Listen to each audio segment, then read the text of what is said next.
ଆଜି ଡିସେମ୍ବର ମାସ 23 ତାରିଖ ମଙ୍ଗଳବାର। ଆଜିର ପାଣିପାଗ ଅପଡେଟ୍। ବଡ଼ଦିନଠାରୁ ବଢ଼ିବ ଶୀତ, ପାଣିପାଗ ବିଭାଗର ପୂର୍ବାନୁମାନ। ଭାରତୀୟ ପାଣିପାଗ ବିଭାଗ IMDର ଭୁବନେଶ୍ୱର ସ୍ଥିତ ଆଞ୍ଚଳିକ କେନ୍ଦ୍ର ଅନୁମାନ କରିଛି ଯେ ବଡ଼ଦିନ ପରଠାରୁ ଶୀତଲହରୀ ଅଧିକ ହେବ। ପାଣିପାଗ ବିଭାଗ ପକ୍ଷରୁ ପୂର୍ବାନୁମାନ କରାଯାଇଛି ଯେ ଆଗାମୀ ଦିନରେ ଘନ କୁହୁଡ଼ି ଲାଗି ରହିବ, ଯାହା ଦୃଶ୍ୟମାନତା, ପରିବହନ ସେବା ଏବଂ ଦୈନନ୍ଦିନ ଜୀବନକୁ ପ୍ରଭାବିତ କରିବ। ବଡ଼ଦିନ ପରଠାରୁ ସାରା ଓଡ଼ିଶାରେ ଥଣ୍ଡା ଆହୁରି ବଢ଼ିବାର ସମ୍ଭାବନା ରହିଛି। ରାଜ୍ୟରେ ଜାରି ରହିବ ଶୀତ। ରାତି ତାପମାତ୍ରା ସାମାନ୍ୟ ପ୍ରାୟ 1 ଡିଗ୍ରୀ ଯାଏଁ ବଢ଼ିପାରେ।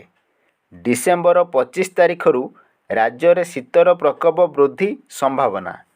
ଉତ୍ତର ପଶ୍ଚିମ ଦିଗରୁ ଶୁଷ୍କ ଥଣ୍ଡା ବାୟୁ ପ୍ରଭାବ ବୃଦ୍ଧି ଯୋଗୁଁ ବଢ଼ିପାରେ ଶୀତ। ପଶ୍ଚିମା ଝଡ଼ ପ୍ରସ୍ଥାନ ପ୍ରଭାବରେ ରାତ୍ରି ତାପମାତ୍ରା କମିବା ଆଶଙ୍କା। ଭୁବନେଶ୍ୱର ଆଞ୍ଚଳିକ ପାଣିପାଗ ବିଜ୍ଞାନ କେନ୍ଦ୍ର ପକ୍ଷରୁ ସୂଚନା। ଆଗରୁ ଉତ୍ତର ପଶ୍ଚିମ ଓ ଉତ୍ତର ଦିଗରୁ ଜୋରରେ ଥଣ୍ଡା ପବନ ବହୁଥିଲା। ଏହା ପ୍ରଭାବରେ ଶୀତ ଅଧିକ ଅନୁଭୂତ ହେଉଥିଲା।